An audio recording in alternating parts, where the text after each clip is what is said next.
राम से भगवान राम बनने की जो प्रक्रिया है उसके पीछे 14 वर्ष की मेहनत है। भगवान राम रावण के अत्याचारों से तो परिचित थे, परंतु वह चाहते तो पूरे राजसी ताम झाम के साथ में सीधे सीधे लंका पर आक्रमण कर सकते थे, परंतु उन्होंने देखा कि ऐसा करके भी हम जो विशेष अवतार धारण किए हैं जिस कारण से उसको पूर्ण नहीं कर पाएंगे, इसलिए भगवान राम ने वनवास को चुना, स्वयं चुना समझ लीजिए। वो तो भगवान की प्रेरणा से वनवास का सारा उपक्रम तैयार हुआ, परंतु भगवान राम वन जा करके वास्तव में एक जमीनी वास्तविकता को पता करना चाहते थे।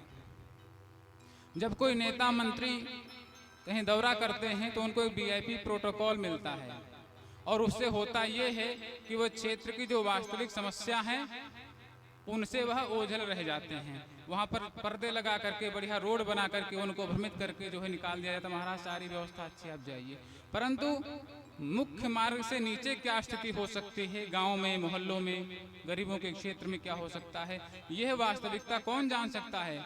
ये वही जान सकता है जो पैदल चल करके वहां पर पहुंचे।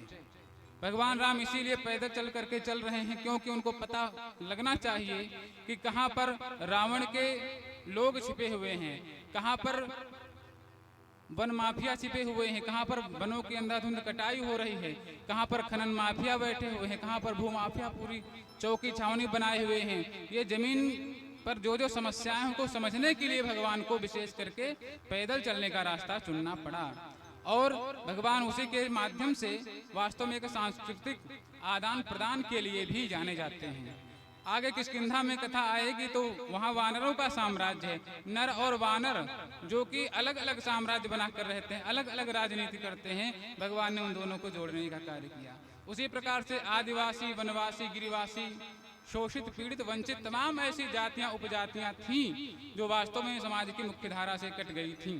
भगवान राम ने अवतार लेकर के उन सबको भी एकीकृत करने का एक बहुत बड़ा उपक्रम किया, एक बहुत बड़ा कार्य किया। इसीलिए भगवान राम को मर्यादा पुरुषोत्तम श्री राम कहा जाता है। मर्यादा पुरुषोत्तम बहुत बड़ी उपाधि है जो भगवान राम में ही लगती है, अन्य किसी भी भगवान में अथवा देवी देवता में यह उपाधि नहीं लगती है। तो भगवान राम को भगवान राम बनाने का जो एक बड़ा कारण है वो राम वनवास के पीछे छिपा हुआ है। ये इस लीला कथा का एक व्यवहारिक पक्ष है, व्यवहारिक दृष्टिकोण है।